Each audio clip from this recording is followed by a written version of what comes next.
जय हिंद दोस्तों, सब्सक्राइब कीजिए हमारे चैनल को और हमें सपोर्ट कीजिए ताकि आगे भी हम आपके लिए नई नई खबरें लेकर आते रहें। देखिए यह रिपोर्ट। ग्वालियर में एक इंजीनियर की पत्नी ने फांसी लगाकर खुदकुशी कर ली। मृतका के परिजनों ने ससुराल पक्ष पर प्रताड़ित करने और हत्या करने का आरोप लगाया है। मेरी भांजी थी यहाँ पर तृप्ति अग्रवाल, उसको उसके ससुराल वालों ने उसको मार दिया, उसका मर्डर कर दिया, उसको फांसी पर लटका दिया। सूचना के बाद मौके पर पहुंची पुलिस को महिला का शव जमीन पर रखा मिला, जिसके बाद पुलिस ने शव को पोस्टमार्टम के लिए भेजकर मामले की जांच शुरू कर दी है। ये महिला है तृप्ति अग्रवाल, ये लक्ष्मीबाई कॉलोनी। इनकी सुबह पुलिस को सूचना मिली कि इन्होंने फांसी लगा ली है। पुलिस ने मौके पर आकर देखा तो इसकी जो डेड बॉडी थी वो फर्श पे पड़ी थी। पुलिस अभी इस मामले की जांच कर रही है और जांच के बाद जो भी सामने आएगा उसके आधार पर कार्रवाई की जाएगी।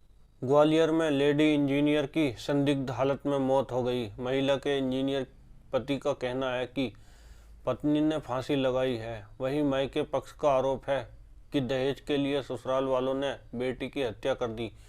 वे बेटी को प्रताड़ित करते थे। मामला ग्वालियर के लक्ष्मीबाई कॉलोनी में सोमवार का है। तृप्ति अग्रवाल 31 वर्ष की, शादी 6 साल पहले हुई मिहुर अग्रवाल से हुई थी। मिहुर पेशे से इंजीनियर है। वह बेंगलुरु स्थित एक मल्टीनेशनल कंपनी में नौकरी करता है। फिलहाल लॉकडाउन के बाद से वर्क फ्रॉम होम कर रहा है। मिहुर के पिता राकेश अग्रवाल जल संसाधन विभाग से रिटायर है। मिहुर के मुताबिक रविवार रात सभी लोग खाना खाकर सो गए थे। मैं और तृप्ति भी बेटे के साथ कमरे में सो गए। सुबह देखा तो कमरे में तृप्ति नहीं थी। तलाश किया तो दूसरे कमरे में वह फंदे पर लटकी मिली। हमने उसे नीचे उतारा, नब्ज टटोली तो पता चला उसकी मौत हो चुकी है। इसके बाद पुलिस को सूचना दी, साथ ही ससुराल वालों को भी बताया। सूचना पर पुलिस ने पहुंचकर जांच शुरू कर दी। मायके वालों का आरोप, मारकर फांसी पर लटकाया।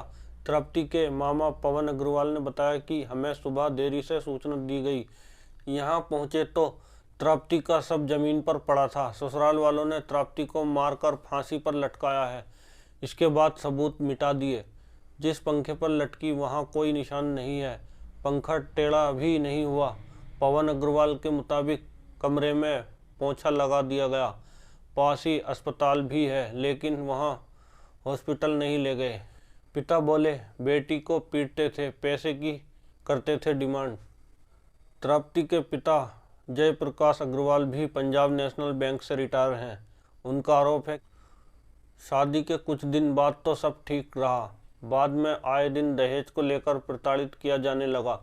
कई बार मायके भी छोड़कर आए थे। पिता ने शादी में पूरा सामान दिया था, फिर भी पैसे मांगते थे। इसे लेकर मारपीट भी की जाती थी।